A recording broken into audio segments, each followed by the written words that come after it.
mengapa kematian beliau menggemparkan Kairo dengan pemakamannya yang dihadiri lebih dari 1,5 juta orang.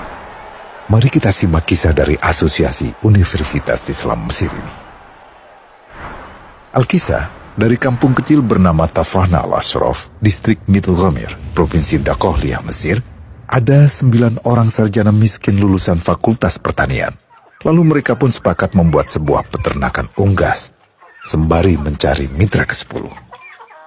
Namun mereka terbentur modal, maka dengan sekuat tenaga mereka kumpulkan dari hasil menjual tanah, perhiasan istri, hingga meminjam. Meski tidak banyak terkumpul, namun mencukupi untuk memulai usahanya. Pertanyaan tersisa, siapa mitra yang ke-10? Insinyur Solah, satu dari mereka, pun berkata, "Aku sudah menemukan mitra yang ke-10.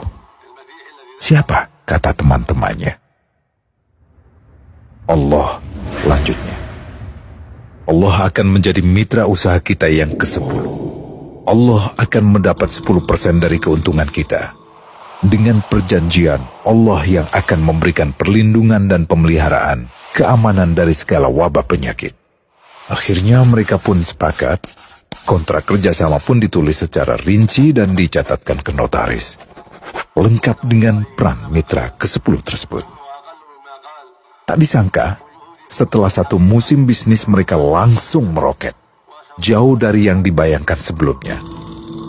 Lalu mereka pun kembali bersepakat menambah jatah keuntungan mitra ke-10 menjadi 20% di musim kedua, dan begitu seterusnya hingga mencapai 50%.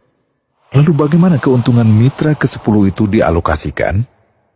Dimulai dengan membangun sekolah dasar Islam putra, lalu lanjut putri, kemudian sekolah menengah putra, kemudian putri. Tambah lagi madrasah aliyah putra, lalu putri. Tapi karena keuntungan terus membanjir, akhirnya dibentuklah Baitul Mal. Dan mereka pun mengajukan ke pemerintah untuk membangun universitas di kampung. Awalnya ditolak dengan alasan tiadanya akses bagi para mahasiswa. Tak berapa lama mereka pun mengajukan pembangunan universitas lengkap dengan stasiun kereta beserta jalurnya dengan biaya mandiri. Akhirnya permintaan ini disetujui. Dan pertama dalam sejarah Mesir, berdirilah sebuah universitas di perkampungan kecil. Semakin berkembang, dibangun pula fakultas kedua, ketiga, keempat hingga asrama putri dengan kapasitas 600 kamar. Lalu asrama putra dengan 1.000 kamar. Tiket kereta api pun digratiskan untuk memudahkan transportasi menuju kampung tersebut. Tak cukup hanya itu, dibangun Baitul Mal berikutnya hingga hilang kemiskinan di daerah tersebut. Dan program ini diduplikasi ke kampung-kampung lain hingga bisa dikatakan tak ada kampung yang disinggahi Insinyur Solah kecuali akan dibangun Baitul Mal untuk warga. Bantuan pun diberikan untuk fakir miskin dan para janda. Pemuda pengangguran pun dilatih untuk mengelola perkebunan sayur hingga mandiri, bahkan sampai bisa mengekspor ke negara tetangga. Pada saat panen raya, seluruh penduduk dikirimi paket sayur.